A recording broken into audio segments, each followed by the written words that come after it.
जब से तू सैया गईल लोधियाना आ घोटले घोटात नहीं थे हमरा से खाना काहे छोड़ी गईला बहरवा बोलम कहतड़ी कि चाहे छोड़ी गईला बहरवा बोलम जी ताई मारे लादे बरवा बोलम जी ताई मारे लादे बरवा जब से तू सैया गईल लोधियाना घोटले घोटात नहीं हमरा से खाना काहे छोड़ी गईला बहरवा बोलम जी ताई मारे लादे बरवा बोलम जी ताई मारे लादे बरवा बोलम जी ताई मारे लादे बरवा बोलम जी ताई मारे लादे बरवा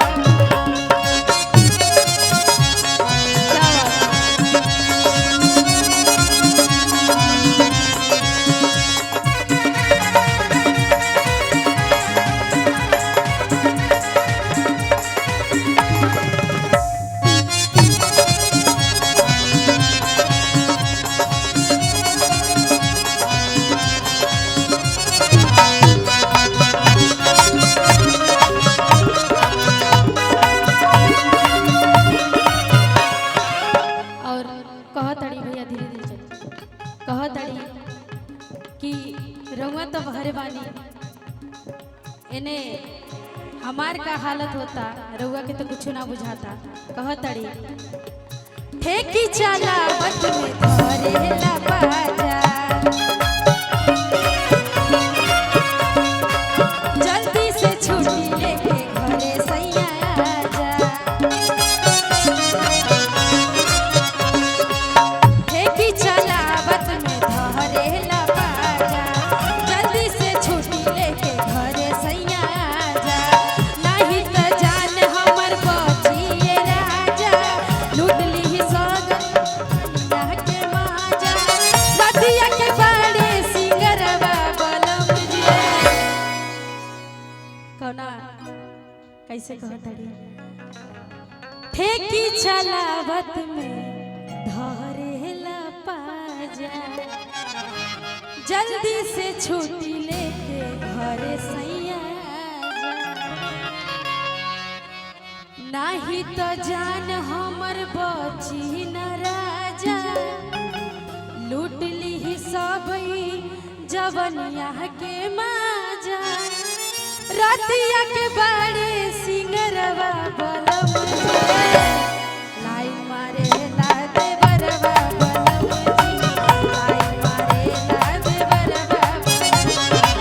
लाई मारे लादे बरवा बलम जी लाई मारे लादे बरवा